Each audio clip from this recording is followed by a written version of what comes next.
하기가 어려운데 예수님 시대 때에도 잔치에 대한 말씀으로 본문의 말씀을 보니까 어떤 사람이 큰 잔치를 베풀었지만 이 잔치가 외면을 받고 있습니다. 안타까운 모습이죠. 잔치를 베푼 주인이 몹시 화가 났습니다.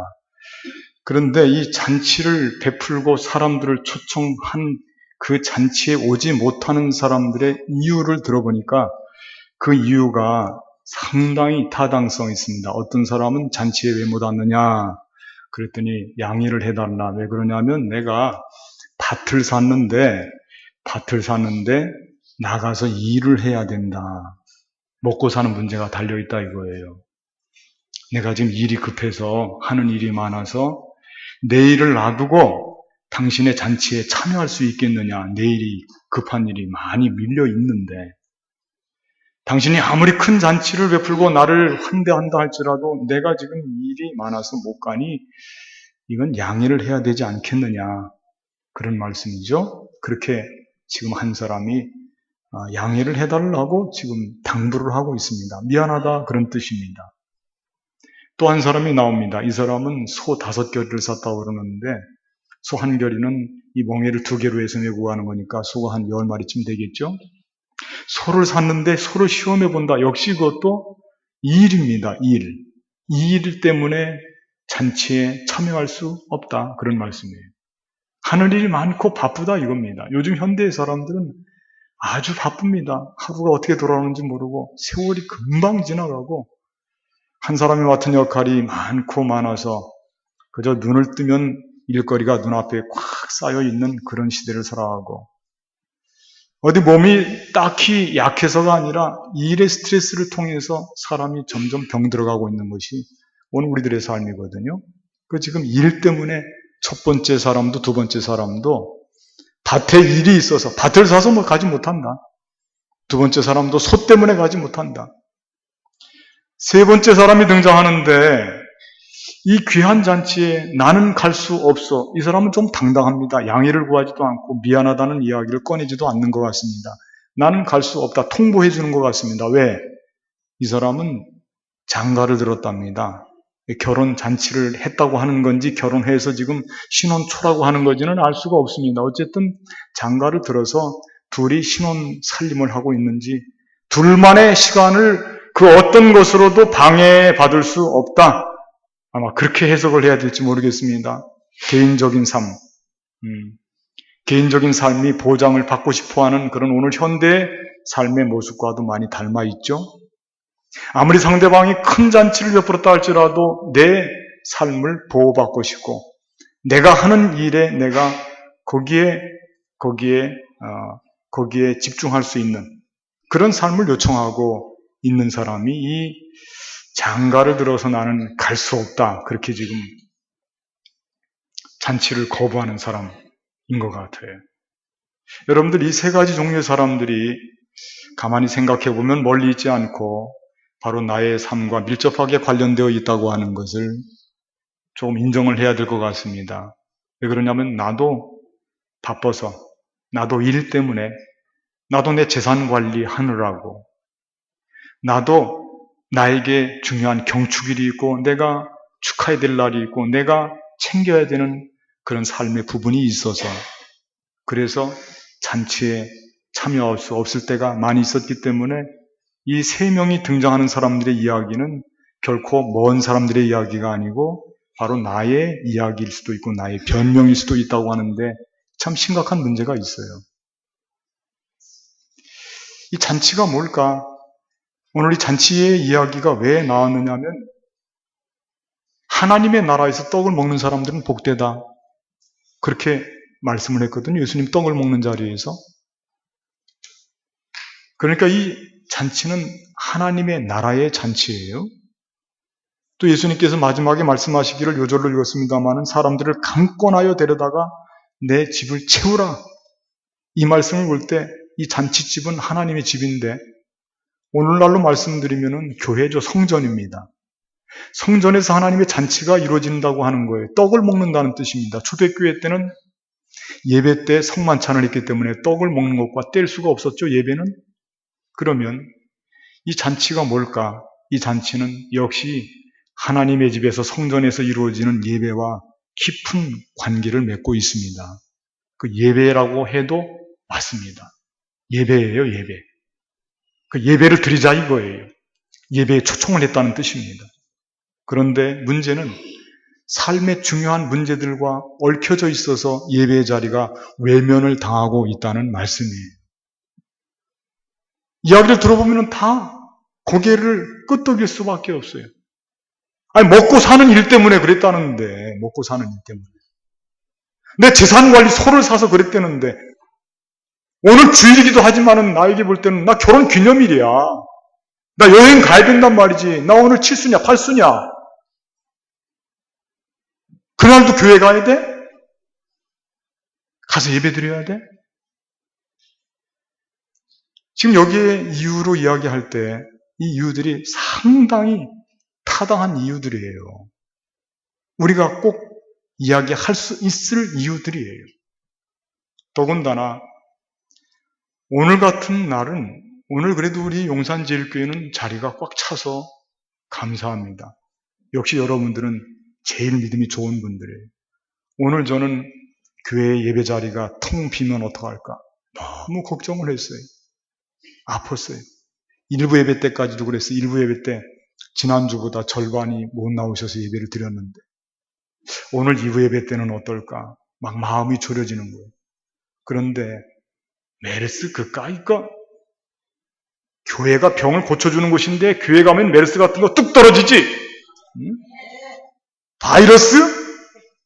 예배 드리면 행복의 바이러스가 나오는데 그까짓 거 바이러스 물리치지?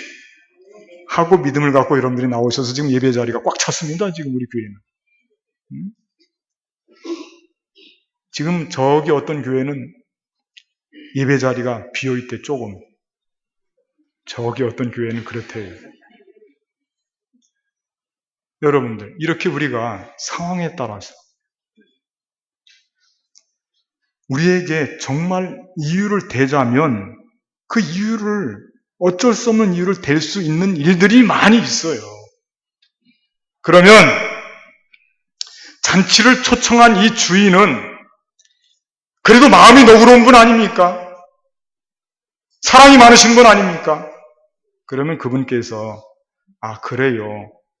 그러면 바쁜 일 끝나고 오셔도 되겠네요. 아 그래요. 그럼 다음에 하도록 연기하겠습니다. 그래 주길 바랄 수도 있어요. 그랬으면 좋겠어요. 그런데 여러분들 오늘 본문의 말씀을 읽어보면 이 주인은요. 그럴 생각이 전혀 없어요. 도리어 이 주인은 지금 화가 머리 끝까지 지금 나 있습니다. 머리 끝까지 화가 나 있어요. 지금 오늘 본문의 말씀을 보니까 종이 돌아와 주인에게 그대로 고하니 이에 집주인이 노하여 그 종에게 이르되 노했다 그랬습니다. 화를 내고 있다 이겁니다. 내가 이런 귀한 잔치 자리를 마련해 놓았는데 어째서 사람들이 이 잔치 자리를 나름대로 이유를 가지고 거부하고 있다는 것이냐? 왜 이 귀한 잔치에 오지 못하고 있다는 것이냐?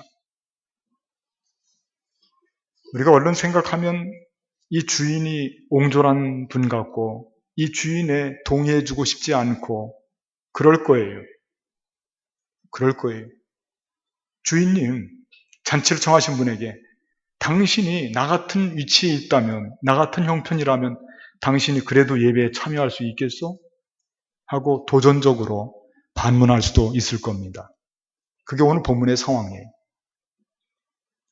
그럼에도 불구하고 오늘 이 주인은 화를 내고 그리고 포기하지 않고 다시 나가라. 나가서 저는 자, 몸 약한 자, 맹인들, 돈 없고 가난한 자 다 데리고 와라. 데리고 왔는데도 너무 큰 잔치를 베풀어서 그래도 잔치의 자리가 남는 거예요. 그랬더니 또 재차 내보내면서 길과 산울타리 가운데로 나가서 사람을 강권하여 데려다가 이 잔치의 자리를 채워라. 이렇게 지금 분부를 내리는 겁니다. 자, 그렇다면 이 잔치가 얼마나 중요한 잔치이기에 얼마나 소중하고 이 잔치가 그게 얼마나 대단한 잔치이기에 이 주인은 화를 내면서 포기하지 않고 끝까지 사람들을 데리고 와서 잔치의 자리에 앉히고 야 마느냐. 거기 비밀이 숨겨져 있죠.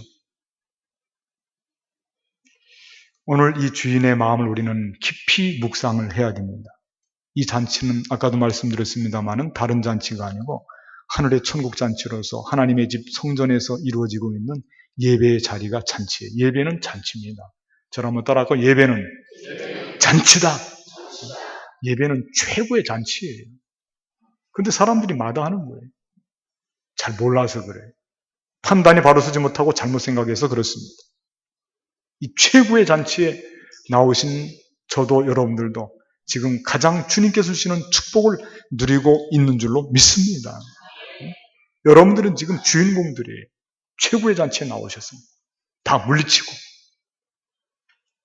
그렇다면 이 예배라고 하는 잔치는 어떤 잔치가 될까? 어째서 이 주인은 이 예배를 결코 포기하지 않고 이렇게 집요하게 끝까지 가서 산울타리까지 가서 사람들을 잡아다가 채워서 잔치를 베풀려고 할 것인가? 오늘 이 예배의 잔치가 어떤 잔치인지 몇 가지를 말씀을 드리려고 합니다. 첫째, 저를 한번 따라했습니다. 생명의 떡을 먹는 생명의 잔치 자리이다. 아멘. 생명의 떡을 먹는 생명의 잔치 자리가 예배예요. 예배. 생명의 잔치예요. 생명을 살리는 잔치. 오늘 이 잔치를 배설하고 초청을 하니까 우선 밭을 산 사람은 뭐라 그러냐면 내가 밭일 때문에 갈 수 없다. 그것도 먹고 살아야 된다는 뜻이거든요. 먹고 살아야 된다. 그건 물질에 대한 이야기거든요. 그런데 생명이 물질에 기반을 두고 있는 점도 있습니다만 물질밖에 생명이 기반을 두고 있는 게 아니죠. 물질만 있다고 생명이 삽니까? 그리고 우리가 생명을 살립니까? 어림도 없지요. 생명의 근원은 우리에게 생명을 주시는 분도 생명을 취하시는 분도 생명의 근원은 하나님께 있는 줄로 믿습니다. 그 생명을 주신 하나님 앞에 나와서 그 생명을 누리는 것을 감사하고 찬양을 드리고 또다시 연약한 생명을 채움받고 생명력이 넘치도록 그렇게 우리에게 배설되고 준비된 잔치가 이 예배의 잔치예요. 저는 오늘 새벽에 너무 반가운 소리를 들었어요. 무슨 소리냐면 번쩍번쩍 번개가 치면서 천둥 소리가 들려요. 비가 오는데 제법 굵은 빗소리가 들리는 거예요. 계속 와라, 계속 와라. 예배 드릴 때까지 계속 와라. 그랬어요. 새벽부터 비가 왔는데 지금은 날씨가 겠는데 여러분들 우리가 지금 얼마나 어려운 환경에 지금 놓여져 있습니까? 지금 바이러스가 창궐을 하고 있고 지금 몇 달 동안 비가 오지 않아서 농사를 지지를 못하고 있습니다. 생물이 자라나지 않고 있습니다. 지금 소양강 댐이라든지 댐마다 물이 바닥을 드러내서 이제 조금 있으면 먹을 물도 없을 지경입니다. 밭을 사서 아무리 밭일을 하고자 해도 하나님께서 비 한 방울 내려주지 않으면 자기가 어떻게 밭에 일을 하겠어요. 하나님께서 생명의 하나님께서 그에게 생명력을 보장해 주지 않으면 어떻게 먹고 사는 일을 감당할 수가 있겠어요. 생명의 근원이 누구에게 있는데? 하나님께 있는데. 우리 생명의 근원이 하나님하고 떨어지면 우리 생명력이 없어지는 거예요. 흐려지는 거예요. 사람이 동물입니까? 먹기만 하면 살고 행복합니까? 사람은 동물 이상이에요. 동물이라면 우리는 본능적으로 살기만 하면 돼요. 본능적으로 사는 삶이 그게 사람의 삶의 모습이겠어요? 우리는 그 이상입니다. 본능에 따라서 사는 것이 아니에요. 하나님의 형상이 있어요. 그래서 예수님께서 악한 사탄 마귀가 시험할 때 돌을 떡으로 만들어서 먹으라고 할 때 예수님이 분명히 말씀하셨어요. 사람이 떡으로만 살 것이 아니다. 하나님의 입에서 나오는 말씀으로 살아야 된다. 물리치셨습니다. 이 자리는요. 생명의 떡, 생명의 양식이 솟아나는 자리인 줄로 믿습니다. 그게 예배의 자리예요. 그 자리에서 생명의 양식을 취하지 않으면 우리의 생명력이 약해지는 것입니다. 그 생명력을 왕성하게 만드는 잔치의 자리가 예배의 잔치의 자리예요. 그래서 이 예배 잔치의 자리가 가장 우선권이 있는 거예요. 다른 일을 하다가도요, 사람이 생명이 떨어지면 볼 게 뭐가 있어요? 그래서 우리는 예배 자리에 나와야 되는 거예요. 지금 주인은 안타깝게 생각하는 겁니다. 네가 너를 살릴 수 없단다. 얘야, 네가 네 밭을 샀지만은, 네가 소를 샀지만은 그것이 너를 살리는 것이 아니란다. 내가 일을 하게 해줘야 네가 일을 하고, 내가 건강 줘야 네가 일을 하고, 내가 비를 내려줘야 이 땅에 살고, 내가 햇빛을 쏘줘야 이 땅에 사는 것이다. 생명은 너에게 있는 것이 아니다. 나에게 있는 것이다. 하나님께 생명을 쥐고 있단 말이에요.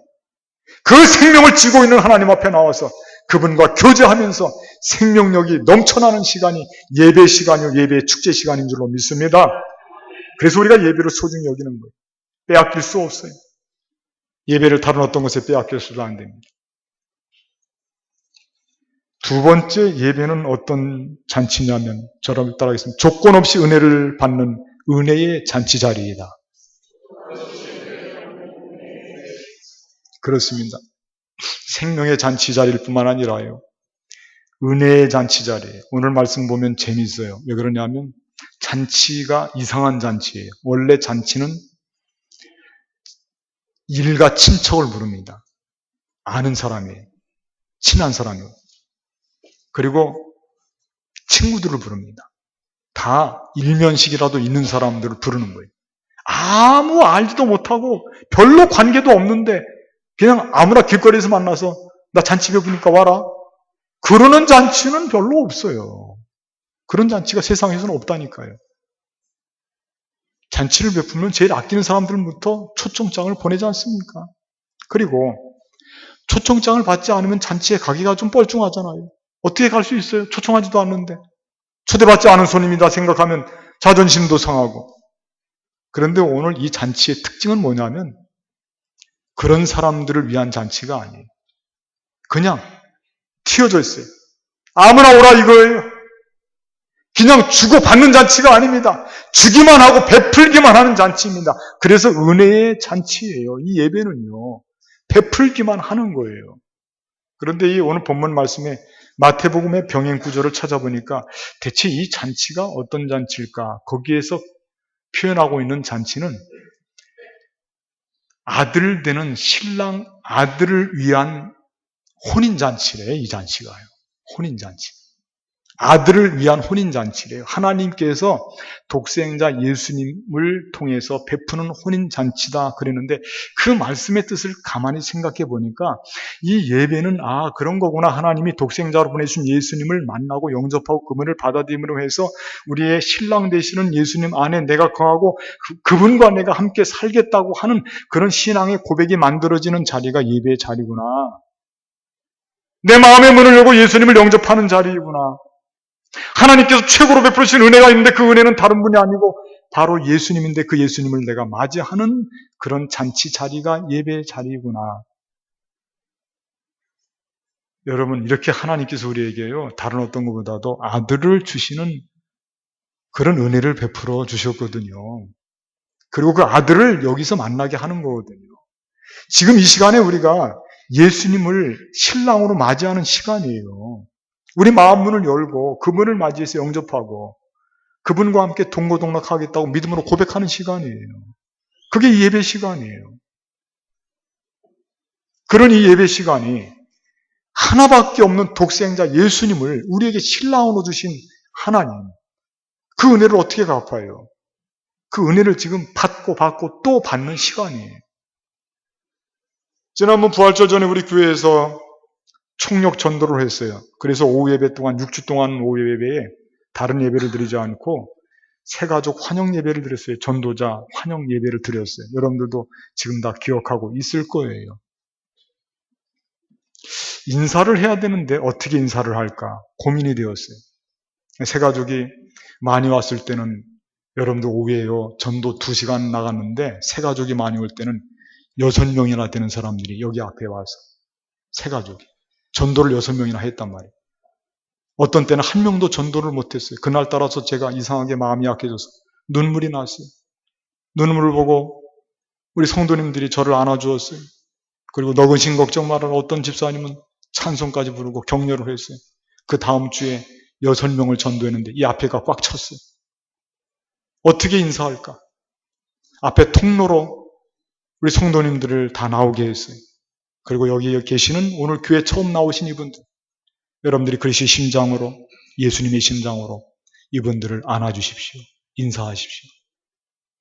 인사를 하는데요, 그 인사하는 시간이 너무너무 감동이 되는 거예요. 새 가족들이 감동을 받기도 하지만은 우리 성도님들이 나와서 그들을 안아주는데 그때야말로 예수님의 가슴이 이런 거구나. 이런 거구나. 내 가슴이 그렇게 뜨거울 수가 없어요. 그 새 가족을 안아주는 성도님의 가슴이 그렇게 뜨거울 수가 없어요. 그를 안아주면서 자기가 갖고 있는 사탕 하나, 하다못해 사탕이라도 껌이라도 주머니에 먹을 것을 챙겨서 주머니에 넣어주고 여기 주머니에 넣어주고 새 가족들이 막 주머니가 불쑥불쑥 튀어나왔어요. 이만큼씩 선물 받아. 교회에서 허브 화분 드리고 거기 그때 우리 성도님들이 그때 그 성도님들이 예수님의 마음으로 그들을 품어주는 거예요. 그때 여기에 나와서 인사하신 분들이요, 교회에 대한 생각을 다 바꿔버린 거예요. 교회가 이렇게 따뜻한 예수님의 가슴들이 나를 향해서 내가 세상에 살면서 언제 이런 따뜻한 포옹을 받아본 적이 있던가. 지금 우리가 예수님의 품에 안긴 줄로 믿습니다. 예배의 자리, 이 잔치 자리는요, 예수님을 통해서 하나님이 주시는 은혜를 만끽하는 자리가 이 예배의 자리인 거예요. 그런 은혜를 우리가 발로 찬다고요? 하나님이 제일 안타까운 거, 하나님이 제일 가슴 아픈 거, 하나님 보실 때 제일 괘씸한 거, 그게 뭐냐고요? 하나님이 그 아끼는 독생자를 아낌없이 우리에게 보내주셨는데 그 아들을 박차고 그 아들을 문전박대하고 그 아들을 영접하지 않고 거부하는 것, 그 은혜를 거부하는 것, 그걸 하나님이 참을 수가 없는 거예요. 그것 때문에 가슴이 아픈 거예요. 지금 하나님께서는요. 그것 때문에 그 큰 은혜를 베풀어 주셨는데 이거는요, 죄입니다. 죄예요. 이거는 교만이에요. 하나님의 은혜에 대해서 정면 도전하는 것이에요. 그래서 그들에 향해서 이렇게 말씀하고 있어요. 24절 말씀해 보니까 내가 너에게 말하노니 전에 청하였던 그 사람들은 하나도 내 잔치를 맛보지 못하리라. 그렇게 지금 하나님께서 꾸중을 하고 계십니다. 그리고 은혜를 베풀어 주시는 거예요. 여러분, 우리는 다른 은혜는 거부할 수 있어도 하나님께서 가장 아낀 예수님, 우리에게 선물로 주신 그 예수님을 은혜로 주신 그 하나님의 은혜를 거부해서는 안 될 줄로 믿습니다. 그게 예배의 자리. 그래서 우리는 예배 자리에 열심을 내서 나오는 거예요. 세 번째, 저를 따라하겠습니다. 병든 자가 고침받는 치유의 잔치 자리이다. 이제 여러분들이 잘 따라하십니다. 감사합니다. 병든 자가 고침받는 치유의 잔치 자리이다. 사람이 살면 생명력이 넘치고 아무리 은혜를 받아도요, 시간이 가면 사람이 몸이 망가지고 병이 들잖아요. 아프고 말이에요. 여기저기 아픈 데가 많이 생긴단 말이에요. 그 어디서 치유를 받을 것인가? 사람이 육신만 갖고 있으면은 아무 데서나 치유받을 수 있겠지만 우리가 영적인 존재인데 마음이 아프고 힘들고 우울하고 고통이 심하고 대인 기피증이 생기고 이런 모든 질병을, 영육간에 생기게 되는 이런 질병을 내가 어디서 고침받고 치료받을 것인가? 하나님께서는 치료하시는 하나님이세요. 출애굽기 15장 26절 말씀에 보니까 나는 너희를 치료하는 여호와임이니라. 그렇게 기록이 되어 있어요. 또 말라기 4장 2절 말씀 보니까 내 이름을 경외하는 너에게는 공의로운 해가 떠올라서 치료하는 광선을 비추리니 너희가 나가서 외양간에서 나온 송아지같이 뛰리라. 그렇게 말씀하고 있어요. 치료는 하나님이 제일 잘하세요. 왜? 하나님은 우리를 만드신 분이기 때문에 제일 잘하세요. 그 하나님께서 친히 베푸는 잔치가 이 예배의 잔치예요. 치료받는 거예요. 우리가 교회 나오면은요, 예배드리면서 어떤 분은 찬송가 한 구절 때문에 울컥하고 거기서 눈물을 쏟아내고 거기서 그 아프고 힘든 마음을 다 치료받고 그리고 발걸음이 가벼워져서 세상으로 나가는 사람들을 저는 많이 봤어요. 어떤 사람들은 주님 성전에 올라와서 십자가를 바라보는 그 눈동자 속에서 눈물을 흘리면서 치료받는 분도 저는 많이 봤어요. 어떤 분은 올겐 소리를 통해서, 어떤 분은 피아노 소리를 통해서, 어떤 분은 찬양을 통해서, 어떤 분은 자기 옆에 앉아있는 분이 손을 꼭 잡아주면서 힘내세요, 위로하고 교제하는 교제를 통해서 치료받는 거예요. 어떤 분은 강단에서 쏟아져 나오는 하나님의 말씀을 통해서도 치료받는 분들이 많이 있어요. 치료받는 거예요. 예배 자리는 치료받는 자리예요.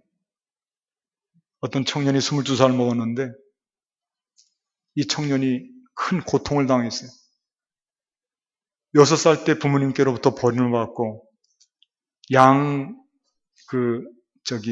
다른 집에 가는 걸 보고 뭐라 그러죠?